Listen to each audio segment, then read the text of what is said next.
રાજસ્થાનના પચપદરાથી એક મોટા સમાચાર સામે આવી રહ્યા છે. પચપદરા રિફાઇનરીના લોકાર્પણ પૂર્વે જ અહીંયા આગનો પ્રકોપ જોવા મળ્યો છે. રિફાઇનરીના એક યુનિટમાં અચાનક પ્રચંડ ધડાકાની સાથે ભીષણ આગ ફાટી નીકળતા સમગ્ર વિસ્તારમાં અરેરાટી વ્યાપી ગઈ છે. ચોંકાવનારી વાત એ હતી કે જ્યાં વડાપ્રધાન નરેન્દ્ર મોદીની જંગી સભા યોજાવાની છે, તે જ સ્થળથી આ આગ માત્ર 1 કિલોમીટરના અંતરે લાગી છે.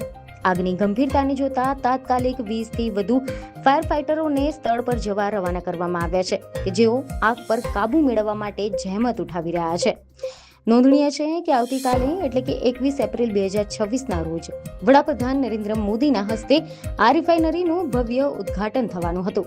હિન્દુસ્તાન પેટ્રોલિયમ સંચાલિત આ રિફાઇનરીમાં આગ કયા કારણોસર લાગી છે તે હજુ સ્પષ્ટ થયું નથી, પરંતુ આ ઘટનાના પગલે સુરક્ષા એજન્સીઓ અને વહીવટી તંત્રમાં ભારે દોડધામ મચી ગઈ છે.